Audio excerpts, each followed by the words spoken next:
Fighter jet के लिए स्वदेशी इंजन की बात करेंगे।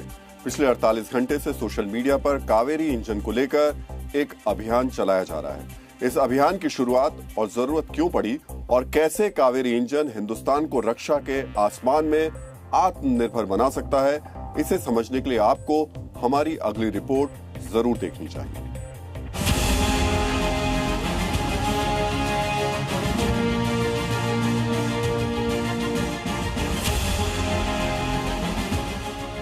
कहते हैं जब जागो तभी सवेरा, और पिछले 48 घंटे से सोशल मीडिया पर एक मुहिम के जरिए सरकार को जगाया जा रहा है। इस मुहिम का नाम है फंड कावेरी इंजन। रक्षा क्षेत्र में स्वदेशी उड़ान और अपने दम पर आसमान जीतने के संकल्प का नाम है कावेरी इंजन। लेकिन कावेरी इंजन को लेकर hashtag fund Kaveri engine social media पर क्यों ट्रेंड कर रहा है, इसकी वजह समझिए। दरअसल इस हैशटैग के जरिए लोग मोदी सरकार से कावेरी इंजन प्रोजेक्ट को फंड करने की मांग कर रहे हैं। आखिर कावेरी इंजन में ऐसा क्या है कि कुछ सोशल मीडिया यूजर्स इसके लिए क्राउड फंडिंग तक की अपील कर रहे हैं। क्राउड फंडिंग यानी एक ऐसा तरीका जिससे हजारों लाखों लोग किसी मकसद के लिए पैसा इकट्ठा करते हैं और वो पैसा किसी ऐसी संस्था को दिया जाता है जो तय किए गए मकसद से जुड़ी होती है। भारत में तकरीबन 15 साल पहले क्राउड फंडिंग की शुरुआत हुई थी, लेकिन हमारे देश में यह पहली बार है जब हथियारों से जुड़े किसी प्रोजेक्ट के लिए क्राउड फंडिंग की मांग हो रही है। अगर आधुनिक इतिहास को भी देखें तो हथियारों की क्राउड फंडिंग के बहुत कम जिक्र मिलते हैं।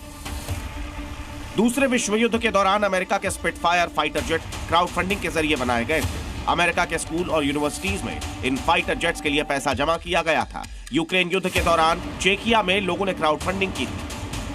इस क्राउड फंडिंग के जरिए लोग यूक्रेनी एयरफोर्स के लिए ब्लैक हॉक हेलीकॉप्टर खरीदना चाहते थे। अब जब देशवासी नए भारत की दिशा में बढ़ रहे हैं तो यहां भी कावेरी इंजन के लिए क्राउड फंडिंग की अपील की जा रही है। और ऐसा इसीलिए क्योंकि कावेरी इंजन आसमान में हिंदुस्तान की आत्मनिर्भरता की उड़ान है। अब पूरी कहानी समझिए। भारत के लिए स्वदेशी फाइटर जेट इंजन बनाने के मकसद के साथ कावेरी प्रोजेक्ट की शुरुआत साल 1982 में की गई थी। प्रोजेक्ट में डीआरडीओ और gas turbine research institute partner थे, लेकिन आधुनिक तकनीक के अभाव और उपकरणों की सप्लाई में अंतर्राष्ट्रीय प्रतिबंधों की वजह से यह प्रोजेक्ट आज तक पूरा नहीं हो पाया। लोगों का मानना है अगर कावेरी इंजन प्रोजेक्ट के लिए दोबारा बड़ी रकम जुटाई गई तो यह प्रोजेक्ट कामयाब हो सकता है। अगर भारत ने स्वदेशी जेट इंजन बना लिया तो न सिर्फ तेजस के अपग्रेडेड वर्जन का काम तेज होगा, बल्कि आगे जाकर भारत अपने दम पर 5वीं पीढ़ी के लड़ाकू विमान भी बना सकेगा। यानी कावेरी इंजन वाले भारत को लड़ाकू विमानों के लिए अमेरिका, रूस या फ्रांस जैसे देशों की कोई जरूरत नहीं होगी। ब्यूरो रिपोर्ट, जी मीडिया।